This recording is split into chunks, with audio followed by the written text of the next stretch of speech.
আসসালামু আলাইকুম ভিউয়ার্স, আশা রাখি সবাই ভালো আছেন। আমি আল্লাহর রহমতে ভালো আছি। আজকে আরেকটি নতুন ল্যাপটপের রিভিউ করব, যেটি খুব রিসেন্টলি কিন্তু আপনারা পেয়ে যাবেন এবং অলরেডি ইন্ডিয়াতে পাওয়া যাচ্ছে। এই ল্যাপটপটিতে কী থাকবে কনফিগারেশন, কারা ল্যাপটপটি কিনবেন, কতই বা থাকবে প্রাইস, এইসব জানতে হলে পুরো ভিডিও আমার সাথে থাকুন। আমি মনির আছি আপনাদের সাথে, আর আপনারা দেখছেন ঢাকা ইনফো চ্যানেল। মূল ভিডিওতে যাওয়ার আগে বরাবর মতোই ছোট্ট একটি রিকোয়েস্ট, যদি চ্যানেলে নতুন এসে থাকেন তাহলে চ্যানেলটি সাবস্ক্রাইব করার অনুরোধ রইল, আর যদি করে থাকেন তাহলে থ্যাংক ইউ সো মাচ। তো আমরা ল্যাপটপটির প্রথমে মডেলটি জেনে নিই। এই ল্যাপটপটির মডেল হচ্ছে HP প্যাভিলিয়ন 153026tu, আর এই ল্যাপটপটিতে প্রসেসর হিসাবে আপনারা পাবেন 13 জেনারেশন কোর i5, যেটির মডেল থাকবে 1340p, আর এখানে কোর থাকবে 12 এবং থ্রেড থাকবে 16, আর এখানে ক্যাশ মেমোরি থাকবে 12 MB এবং এটি ক্লক স্পিড হিসাবে 4.60 GHz হবে। সো এটি কিন্তু বেশ পাওয়ারফুল এবং এটি ন্যানোমিটার হিসাবে আপনারা 7 ন্যানোমিটার পাবেন। আর এই প্রসেসরের সাথে কিন্তু আইরিশের জিপিইউ পেয়ে যাবেন, যেটি শেয়ার্ড হয়ে আপনাকে 4 GB সাপোর্ট দিয়ে থাকবে। ল্যাপটপটিতে আপনারা 16 GB DDR4 3200 MHz র্যাম পাবেন ডেডিকেটেড, 8 করে 16 লাগানো আছে। ম্যাক্স র্যাম সাপোর্ট করবে 32 GB। এখানে দেখুন HDMI রয়েছে, USB 3.2 রয়েছে, টাইপ সি রয়েছে এবং অডিও কম্বো পোর্ট রয়েছে। অপোজিটে দেখুন আরও রয়েছে ল্যাপটপ লকার, USB 3.1 এবং ফাস্ট চার্জিং পোর্ট। এই ল্যাপটপটির সাথে কিন্তু 65 ওয়াটের একটি ফাস্ট চার্জারও আপনারা পেয়ে যাবেন।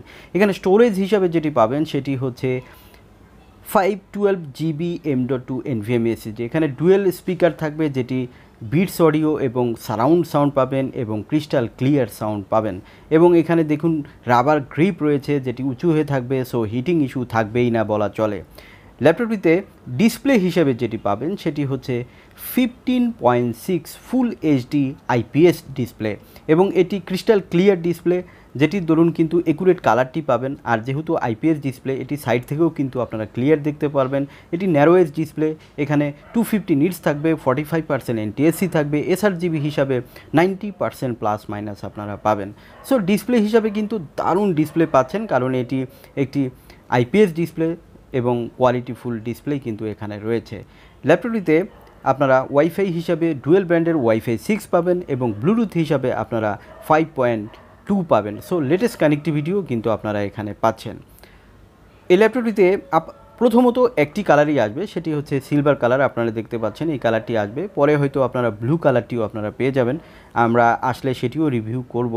তো যেটি বলছিলাম যে এই ল্যাপটপটিতে আপনার ওয়ারেন্টি হিসাবে কিন্তু অফিসিয়ালি 3 বছর ওয়ারেন্টি পাবেন, ব্যাটারি এবং চার্জার থাকছে বরাবর মতোই 1 বছর ওয়ারেন্টি। এখানে ব্যাটারি হিসাবে 3 সেল ব্যাটারি পাবেন এবং এই ব্যাটারি দিয়ে কিন্তু আপনাকে 4-5 ঘন্টা ব্যাকআপ দিবে, তবে 3 ঘন্টা প্লাস মাইনাসও কিন্তু পেতে পারেন, কারণ কাজের ক্ষেত্রে কিছুটা কম বেশি হয়ে থাকে। ল্যাপটপটিতে ব্যাকলিট কিবোর্ড পাবেন, ফিঙ্গারপ্রিন্ট সেন্সর পাবেন। সো এটিও কিন্তু একটি ভালো অপশন এবং ফুল কিবোর্ড থাকছে নিউমেরিক সহ। আর ল্যাপটপটিতে দেখুন বডি হিসাবে কিন্তু আপনারা প্রিমিয়াম বডি পাচ্ছেন, যেটি মেটাল ফাইবার মিক্সড একটি বডি এবং হার্ডি বডি থাকছে। এবং যেহেতু এটি 3 বছর ওয়ারেন্টি, সো লাস্টিং কিন্তু অনেক বেশি করবে। আর প্যাভিলিয়ন সিরিজের ল্যাপটপগুলো কিন্তু বরাবরের মধ্যে একটু ডিফারেন্ট হয়, লুক্রেটিভ হয়, স্কোয়ার টাইপের হওয়ার কারণে কিন্তু দারুণ একটি ফিল কিন্তু এই ল্যাপটপটিতে আপনারা পেয়ে যাবেন।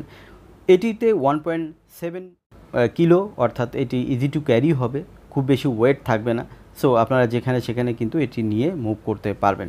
এই ল্যাপটপটি কারা নেবেন আমি একটু তাদের বলবো। সাধারণত প্রফেশনাল কাজ যারা করবেন তারা এই ল্যাপটপটি প্রিফার করবেন, বিশেষ করে যারা সিএসসি স্টুডেন্ট, ইঞ্জিনিয়ারিং পড়েন বা ডাক্তারি পড়েন এবং যারা ফটোশপের কাজ করেন, ভিডিও এডিটিংয়ের কাজ করেন এবং আউটসোর্সিংয়ের এভরি কাজ কিন্তু আপনারা এটি দিয়ে স্মুথলি করতে পারবেন।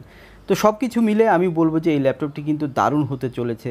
এটি ইন্ডিয়াতে অলরেডি পাওয়া যাচ্ছে, বাংলাদেশেও খুব রিসেন্টলি কিন্তু আপনারা পেয়ে যাবেন। ইন্ডিয়াতে এটির দাম কিন্তু 78-79 রুপিসে পাওয়া যাচ্ছে, 1000 রুপিতে পাওয়া যাচ্ছে। বাংলাদেশে ধরা যাচ্ছে বা আইডিয়া করা যাচ্ছে যে এই ল্যাপটপটির প্রাইস 90-95 মধ্যেই হবে। তো আপনারা পুরো ভিডিওটি আমার সাথে ছিলেন, এর জন্য আপনাকে অসংখ্য ধন্যবাদ। চ্যানেলটি সাবস্ক্রাইব করে না থাকলে আবারও সাবস্ক্রাইব করার অনুরোধ রইল।